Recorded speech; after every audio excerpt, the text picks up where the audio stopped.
Hey everyone, Karen the Warp Spinster here. Thank you for joining me on my channel where we cut and sew and see what happens. I was watching a video by artist and urban sketcher Ian Fennelly yesterday, and he kept talking about, we're just going to take this line for a walk. And it sounded very familiar to me. I didn't know if I'd heard it from him before, other urban sketchers or artists. So I went to look it up, and it's actually, I think, sort of a takeoff of a Paul Klee quote, which is, a line is just a dot that went for a walk. So I want to do a little homage to Paul Klee and do a couple, 3 dots that go for a walk. When I was selecting it, I wanted a black background this time, but I also wanted to use some prints. And I had lots to choose from because I have a lot of this Cafe jelly roll strips. And I went through a lot of them, including just 3 floral types. And then I put that one in, and I really liked that. And then I decided, well, I want it to be completely different. So 3 very different ones. So I have a floral, a dot, and a large stripy dot. I really love these pinstripes, but when I start cutting a straight line, I don't know, I think it would bother me that the lines didn't follow the curves, weren't perpendicular to the curves. So I decided not to use that with this particular piece. So I'm going to use these 3, a floral, a dot, and a combo. And they should be nice and bright against this black background. So my plan is to have, well, it would be a dot, but I would rather do things in 3. So I think I'm going to have 3 dots and then a curved line. And that's what I love about pre-cuts, is all the lint they leave behind. Might be kind of interesting just to do a quilt sometime on representative of the lint from pre-cuts. Anyway, so I think I want to do 3 dots that turn into a curved line, and probably do 3 of them because I'm on a real 3s kick lately, I guess. But I could also just do 1 dot into a curved line. I still think I want to try the 3. May not end up that way. You may see a couple that is just 1. It's an odd number, so it's okay. And at first I thought, well, what if we go from smaller to larger? But my curved lines I want to be actually pretty narrow. So then it would be larger to smaller. And then I thought, well, yeah, but that's not really the dot going for a walk. That's a dot shrinking and going for a walk. So I think what I want to do is have 3 and have them spaced so that, I don't know if I can do this. These 2 are further apart, and then they get closer together as if those dots are running into each other or becoming a line, pushing each other into a line. I don't know. We'll see how it goes. And I may try one with just 1 dot and a curved line. So I'm thinking this is about the width that I want. And I think this will be enough to do 3 across it. Now, when I go from the dots to the curved line, I will need to have a separation between that so that I've got the end of a line here, rather than having it go all the way through. Or I could just cut the curve such, and these pieces such that they it's so narrow that you lose them in the seams, but I think that would be messier. So what I think I will do is cut probably not an even thing here so that the curves don't all start in the same place. Once that is all put together, then I can add the dots to it. So the first thing I will need to do is to cut this in half. I'm going to do the lazy way. I think I might even turn it over so we don't have to look at the strike. got all the way through there. Yes, I did. Don't have to look at the lint much.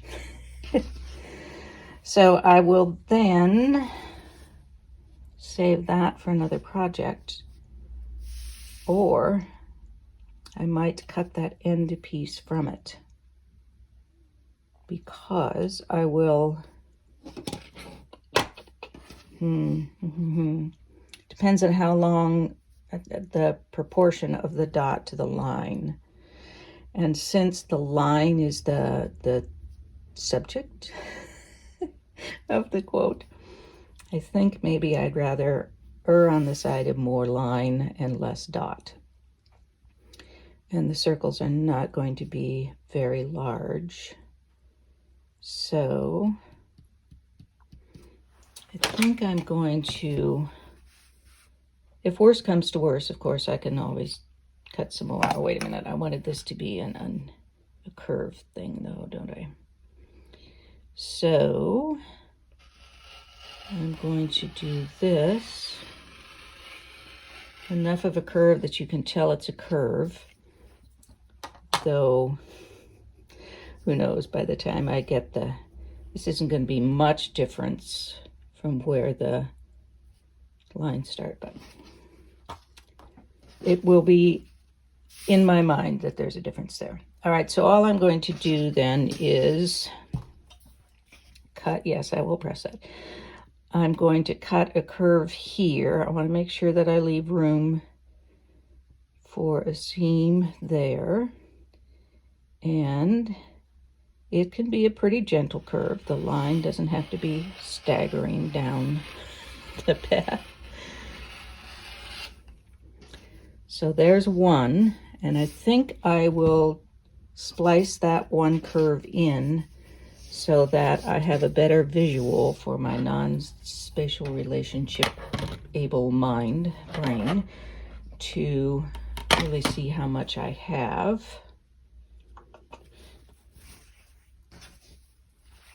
For the seam. So I want these to be pretty narrow.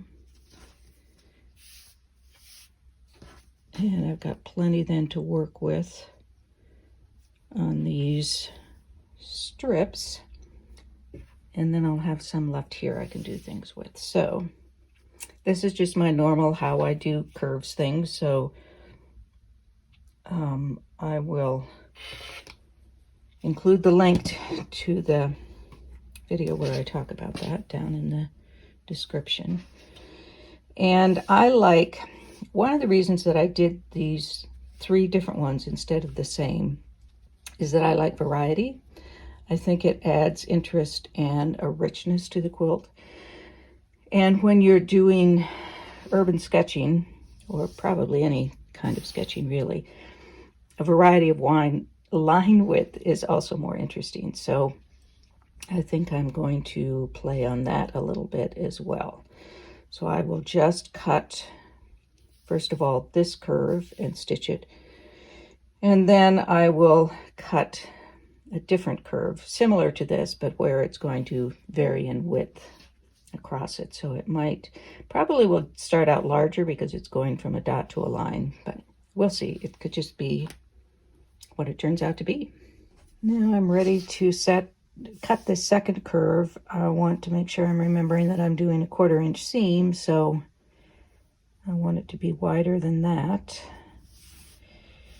But I want this, in some places at least, to be pretty thin. And I can, if need be, also adjust my seam width if I'm finding out that I'm getting myself into trouble, which is not outside the realm of possibility. Now I want to cut this side to match that curve because it is no longer the same curve that I cut on the other side. I can give myself enough, but not too much. And then I will just cut this curve to match it, making sure I keep my fingers out of the way. And I cut that first curve, just this print piece, and then match this to this side rather than putting them on top of each other and cutting it, because cutting through the two, they shift and throw things off. So it's much easier for me anyway to cut just one at a time and then come over here and match that.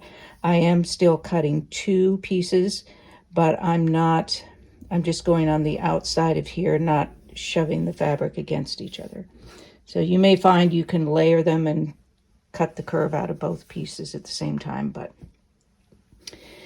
it's uncomfortable for me. So I will go ahead and sew this, and we'll come back and figure out the curve for the second one, and then I'll just do the third one off camera because you don't need to see all that. So here's our first curve, our first line. And I've been thinking, I originally had it this direction, which is still fine, but maybe it will end up being vertical. I don't know. I'm also thinking maybe we have kind of the wild child dot and line. So it starts as, you know, you might expect it to, and then it just goes crazy wild, which will be interesting to sew, but I think it'll make it less sedate. I'm not feeling very sedate today, I guess. So we might expect the next line to start here, and it's gonna go off, and then it's just gonna go wild. Because lines aren't always straight, especially with me. So next up, I think I want the two darker ones, bolder ones, to be on the outside, and then this wild child in the middle. I was not my family's wild child, by the way. But if my family is watching what remains of it, I will leave it to them to decide who I think our wild child was. Okay. Now, I'm going to have to figure this out. And that... Okay, you know, it's a semi-wild child. Stepping outside for the first time. So I will go ahead and cut that and stitch that curve in, and then we'll see what I'm going to do with this one. Maybe they'll have to cross over. I don't know. It's maybe not as wild as I thought. Now, this last one, I have a choice. I can run it right next to this one, which would be tricky. Or I could run it off the side here, or I could cross that one. I'm not entirely sure what I want to do. This is going to be hard to visualize because that's much wider than it's going to be.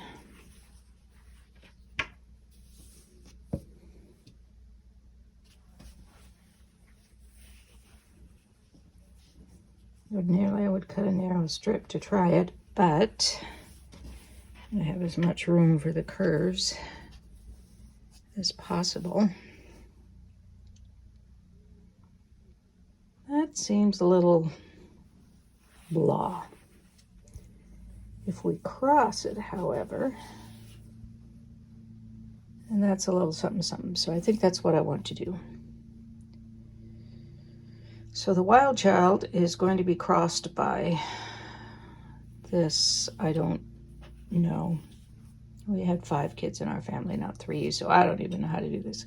Okay, and I don't know when these became children either. So I'm going to cut a curve, which I'm hoping to have a little bit of interest. This one was cutting it close. I had to narrow the seam a bit here because I was running out of width on the strip. All right, so let's cut something here. Start out straight. Oh, this will be me. This is the starting out straight. Squirrel! and up that way. Okay. I'll put that in, then we'll come back and start looking at the circles. The lines are completed, and now we want to make room for the dots. And of course, you probably all thought this as I cut this initially. Why don't you wait until you get the strips in there, the lines in there? And you are absolutely right. And these are not going to be very different given the shape that I had cut to begin with. So maybe the wild child. And I suppose there will be some who say that will be the youngest child, but I am the youngest and not the wild child. Don't get me wrong, I was a drama queen when I was young, but I don't know that I would have been seen as a wild child. There's still not that much difference there, but I'm going to go ahead and cut this. Black on black is not the easiest thing to see on a cloudy day, but there we go. So now I'm going to sew that curve. I'll cut a few circles just to try things out and proceed from there. I'm glad I did that crossover. But threw off this curve a little bit because in order to line that up, I had to shift things a little bit. But I think it turned out okay. Not great, but okay. And better than these being split. I thought this one, if I followed the curve in the cut, because of course this is at an angle and I'm cutting things off and adding things in. So it wasn't going to match up to the curve, but it ended up somewhere up here, which for a while I thought maybe I will just leave it there because this guy got bumped. This one got bumped by that one coming across his path, but I decided not to do that. So here we are. I'm going to sew this curve and cut some circles. Here is a tentative arrangement for the dots, which will eventually match their attendant line. It looks a little flag-like here. Nothing against flags, but I'm also thinking that I might like it in vertical. See if I can rearrange these a bit. I'm not sure with just 3 that this effect of them getting closer together is especially obvious. Try to make it a little more obvious. This is because it's here. They got started first, last. Well, before this one anyway, since it crosses over.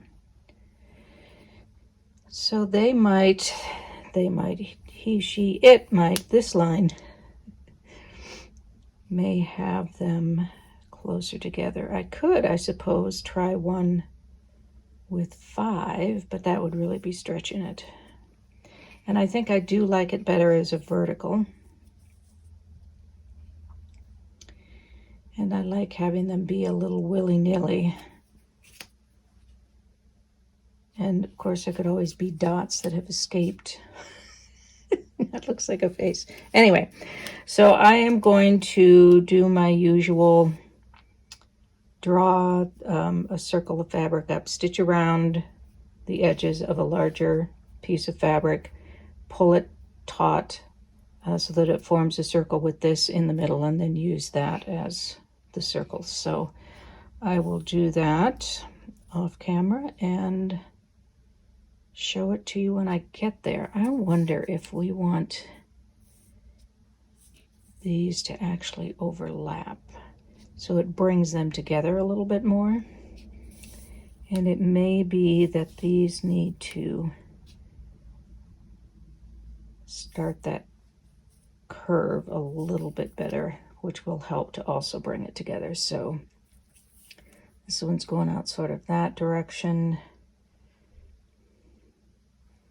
This one I'm not sure. I think it might be all right this way.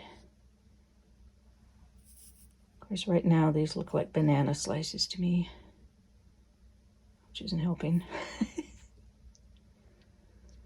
Okay. Oh, a banana. Wouldn't that be an interesting thing to... Okay. It's beside the point at the moment. I'm veering off. And I will post a photo at the end with the fabric dots at least laid out, even if they aren't all sewed on by the time I take the final picture. So that's it for this week. Let me know what you think. I almost think that maybe they could have been closer together, or two of them might have been closer together. Let me know what you think about placement of the circles, size, whatever. And next week, we will cut and sew and see what happens. In the meantime, be well, be safe, be happy, be quilting. Peace out.